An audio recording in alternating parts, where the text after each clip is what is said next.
Hi everyone, my name is Akanksha and this is the first video for my cell signaling series. I'm just taking this course in my school. It's called Cell Signal Transduction, and it's a really good course for someone who's interested in the medical sciences because we talk about things like insulin signaling, cancer biology, and growth, metabolism, and all the cell signaling processes that are involved with that field of study. So it's a nice course. I'm enjoying it so far. It is a hard course for sure because it's the highest level course that you can take in biochemistry. I mean, like number wise, like it's a 500 level course. So it's a final year course obviously, and there is no textbook. For the intro parts, actually, our prof did recommend us the carp cell biology textbook. I'll just write it here. And I'm sure most of the pre-meds or most of the undergrads would have had used this textbook at some point for a cell biology course or cell and molecular biology, and that's the name of the author, Carp. It's a really good textbook, and I just realized that most of his intro material, most of my professor's intro material is coming from this textbook, so I'm going to use that extensively, and I will try and talk about stuff from the textbook as well.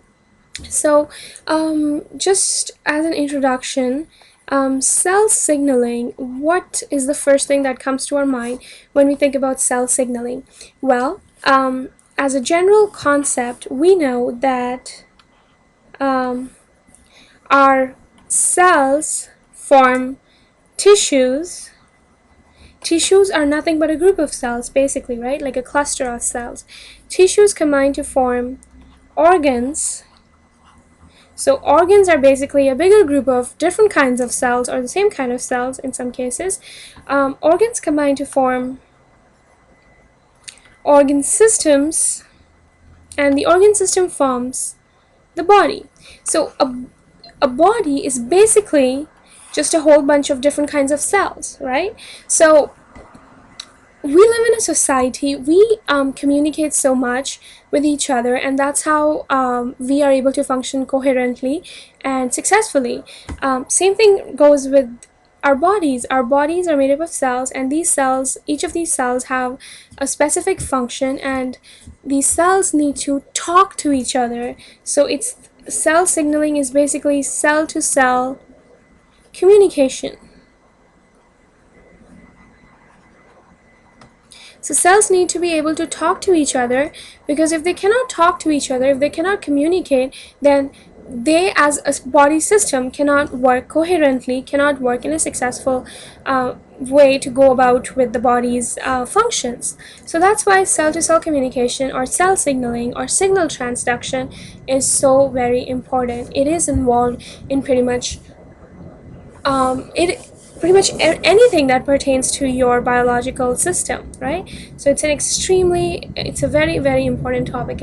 I cannot stress enough upon how important it is for biological systems.